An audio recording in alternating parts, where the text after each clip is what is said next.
Hi అండి, welcome to my channel.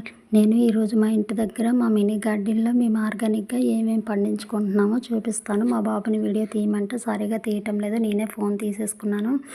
ఇది నిమ్మకాయల చెట్టు, చాలా అంటే చాలా నిమ్మకాయలు కాసింది. తర్వాత గోంగూర విత్తనాలు వేసాము, గోంగూర కూడా చాలా బాగా వచ్చిందండి. మేము పచ్చడి చేసుకోవడానికి అయితే ఈ గోంగూరే తీసుకుంటాము.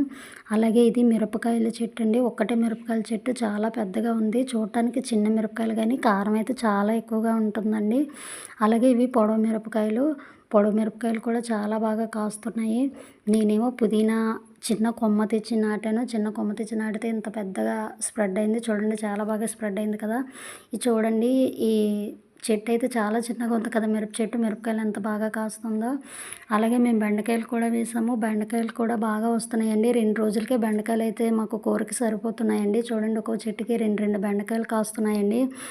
మనం ఆర్గానిక్గా ఇలా పండించుకొని తింటే చాలా మంచిది. మందులు వేసి పండించే తినటం వల్ల చాలా హెల్త్ ప్రాబ్లమ్స్ అయితే వస్తున్నాయి కదండి. మీకు ఇంటి దగ్గర ఖాళీ ప్లేస్ ఉంటే వెజిటేబుల్స్ ఇలా మీరు కూడా పండించుకోండి.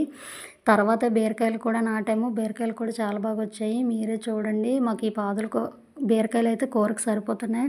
ఇది బొప్పాయి చెట్టు. బొప్పాయి కాయల వల్ల అయితే చాలా హెల్త్ బెనిఫిట్స్ ఉన్నాయి. బొప్పాయి పళ్ళు తిన్నా కూడా చాలా మంచిది. కాయలు కూర వండుకొని తిన్నా కూడా చాలా మంచిది. గ్యాస్ట్రిక్ ప్రాబ్లమ్స్ ఉన్న, హెయిర్ ఫాల్ ఉన్న, కంటి చూపుకి చాలా హెల్ప్ చేస్తుంది బొప్పాయి. నా వీడియో నచ్చింది అనుకుంటున్నాను. Please like, subscribe my channel. Thank you for watching.